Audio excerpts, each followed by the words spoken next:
नमस्कार दोस्तों, क्या हाल चाल? सब बढ़िया, मस्त मौज बहार। चलिए, क्वेश्चन नंबर 39 आप सभी को नजर आ रहा होगा। फटाफट से हम उसको शुरू करेंगे। बाल संवारते हुए, बाल कटवाने पड़ेंगे मुझे, अब बहुत लंबे हो गए हैं। हाँ जी, क्या लिखा है? अमर सेल्स गुड्स टू भोला। अमर ने सामान बेचा है भोला को 10,000 का, जिसके ऊपर CGST और SGST है 9% की।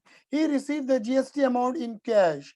उसे GST का पैसा कैश मिल गया है अमर को। एंड ड्रो अपॉन बिल, उन्होंने एक बिल लिख दिया पेबल 3 महीने का। किसके ऊपर? भोला के ऊपर।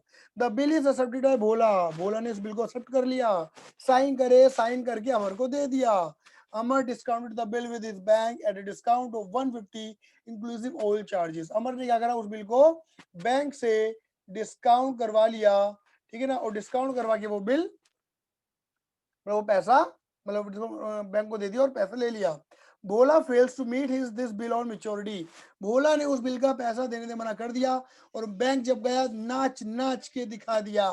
अमर pays off his bank and his expense amount to be 100 and Bhola gave a fresh bill out with 2 month date to Amar for rupees 10,250 which he made at maturity show necessary journal entry in the books of Amar. ये अमर की book मांग रहे हैं, but मैं अमर और भोला दोनों की बातें करने वाला हूं। मैं पढ़ता भी रहूंगा, अब आप सुनते रहना आराम से, ठीक है ना, और क्वेश्चन को बरकरार करेंगे। 39 क्या लिखेंगे? In the books of Amar, in the books of Bhola, in the books of Amar, in the books of Bhola. क्या लिखा है?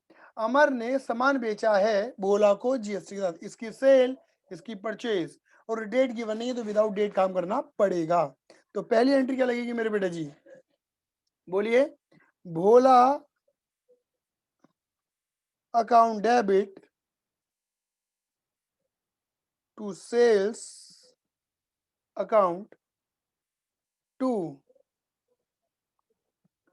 Output CGST to output SGST।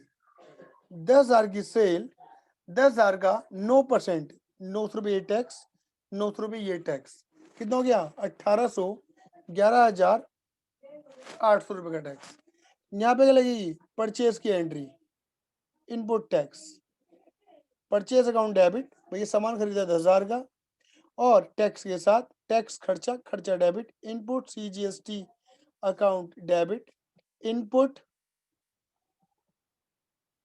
SGST account debit, और पैसा भरूंगा सारा का सारा अमर को, टू अमर्स अकाउंट। तो 900 रुपये ये, 900 रुपये ये, 11,800 रुपये। दूसरी एंट्री, दूसरी एंट्री क्या बनेगी मेरे बेटे जी? बताइए।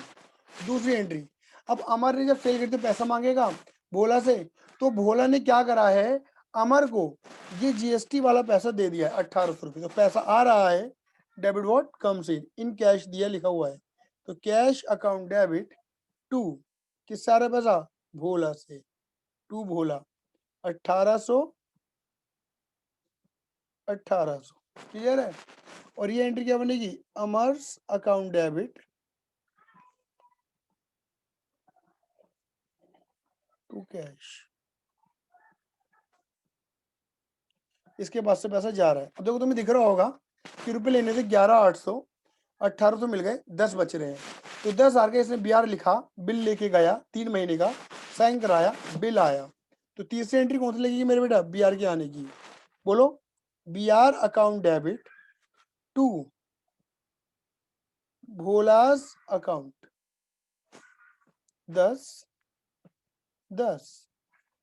और एक एंट्री लगाएगा BP की, Amar's account debit to BP 10 10।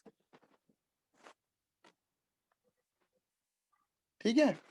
अब इधर देखो, BR account debit to Bhola, और Amar account debit to BP. Number 4। अब देखो जी एंट्री क्या लगने वाली है। अब इसने क्या करा, तुरंत अपना बिल बैंक से डिस्काउंट करवा लिया 150 रुपए के डिस्काउंट पे।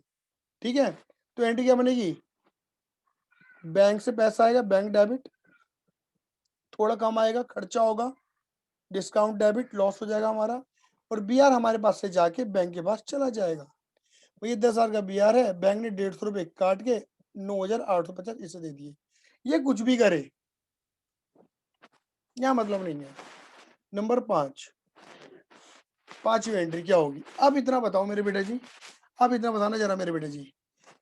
अब बिल बैंक के पास है, जब मेच्योरिटी डेट आई 3 महीने के बाद, तो ये बंदा गया, मतलब बैंक गया भोला के पास, और भोला ने पैसा देने से मना कर दिया।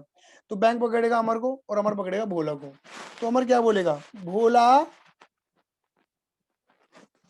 तेरे पास नहीं है झोला पैसे का, तूने बैंक को पैसा नहीं दिया, और बैंक इसके खाते से पैसा काट देगा। पता है कितने, यहाँ लिखा है बैंक ने सारे खर्चा मतलब सारे पैसे काट लिए इंक्लूसिव एक्सपेंस, 100 रुपए अलग से। ये 100 रुपए अलग से किस बात के काटे होंगे, सबको पता है, नोटिंग के। तो बैंक को 10 नहीं मिले थे, वो काटे, और प्लस 100 रुपए काटे, तो 10,000 100 रुपए, और ये पूरे 100 रुपए इससे मांगेगा। ये क्या बोलेगा, बोला क्या बोलेगा, मेरा बीपी बेकार,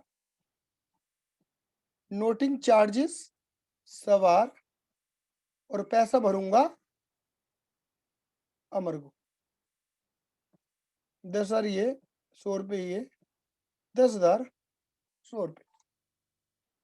बात क्लियर हो गई। नाउ नंबर 6 क्लियर है। अब बताना, अब क्या हुआ, फिर भोला ने रिक्वेस्ट करी कि नया बिल लिखो। यहाँ पे लिखा है ना, Bhola gives a fresh bill, it is Bhola ने एक्सेप्ट करके एक नया बिल दिया। ठीक है ना, कोई पार्ट पेमेंट नहीं हुई, नया बिल बना। कह रहे कितने का बना, 10,250 का। अब यहाँ पे तुम्हें दिमाग लगाना है, बिल बन रहा है 10,250 का, जबकि बिल तो बनना चाहिए भैया, वो पैसे कितने लेने थे, 10,100 रुपए। तो 150 रुपए किस बात के हैं, कई बार बच्चे 150 रुपए वाले सोचने लगते हैं, डिस्काउंट वाले। 150 रुपए, अरे बिल पूरा अमाउंट हमें तो इतना लेना था, पर फिर भी 150 रुपए एक्स्ट्रा का बिल बन रहा है। ये है इंटरेस्ट के, इसे इंटरेस्ट लेना है, इसके लिए इनकम, इसे देना है, इसके लिए खर्चा, इसे देना है अमर को 150 रुपए। और तुम्हें नजर आ गया होगा, देखो अमर से कितने रुपए देने से, इतना, ये और ये इंटरेस्ट का 10,250 हो गया, और यहाँ इसे लेने कितने रुपए सारे, भोला से, तो भोला से अकाउंट डेबिट। क्लियर है।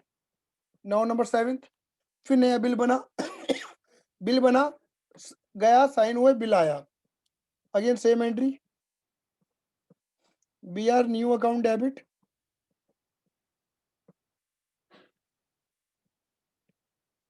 टू बोला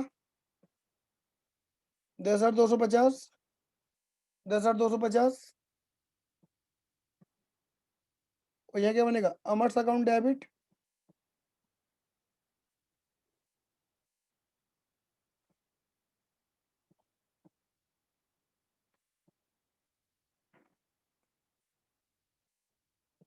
बी आर। अब ये भी इस बी आर के साथ कुछ भी कर सकता था यार, रखे डिस्काउंट एंडोर्स कलेक्शन। यहाँ पे लिखा हुआ है 10,250 का बिल बनने के बाद 2 महीने बाद, विच ही मीट एट मेच्योरिटी, मतलब इसने बिल को अपने पास से रखा, बिल लेके गए, पैसा मांगा और इन्हें पैसा दे दिया, तो पैसा आ गया कैश या बैंक जो भी हो, डेबिट टू बी आर जा रहा है, पैसा मिल गया दूसरे वाला, मतलब रिन्यू करने के बाद पैसा मिल गया।